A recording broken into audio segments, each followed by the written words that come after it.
Magandang umaga po sa ating lahat. Gusto ko lang pag-usapan ang tungkol sa isang friendship. Paano mo malalaman na toxic na ang friendship relationship ninyo ng iyong kaibigan?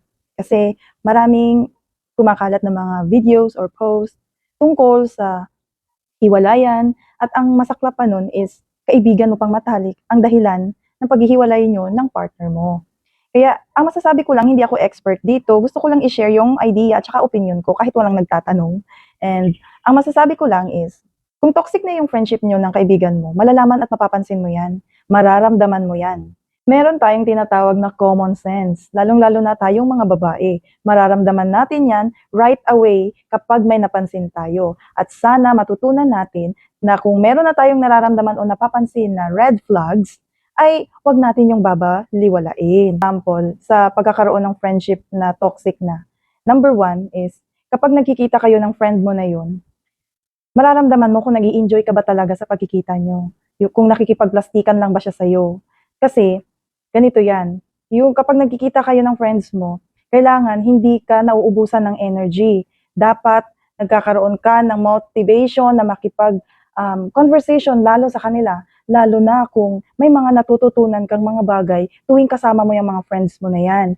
Meron kasing mga friends na nanghihila ng enerhiya ng kapwa nila friend. Ang ibig kong sabihin is, yung it drains you, yung nauubusan ka ng enerhiya o ideas or something, yung hindi ka nag-i-enjoy tuwing kasama mo yung mga friends na tinuturing mo. Hindi rin masama maglagay ng boundaries sa mga tao na gusto mong ipalibot sa buhay mo. Kasi remember, may impact yan sa'yo kung anong klaseng mga tao ang ipapalibot mo sa buhay mo. Masarap mabuhay dito sa mundo, lalo na kung hindi ka nagsusuot ng maskara.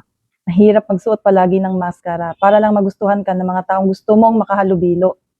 Para sa akin, mas maganda na ang mga taong ilalapit mo sa sarili mo is yung mga taong positive thinker. Kasi may nabasa ako na libro, may potential daw na kung ang mga taong ipinapalibot mo sa buhay mo is mga negative thinker, may 30% na mahahawa ka nun.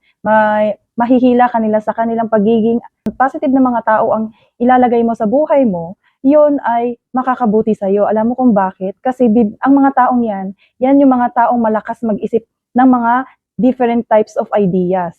Mga tao na hindi susuko kahit ano pa ang mangyari, kahit madami pang problema, kahit madapa pa ng ilang beses, yan yung mga taong merong paniniwala sa sarili. At yan ang taong gusto mong mahawa ka sa kanilang pag-iisip. Maging positive ka sa buhay.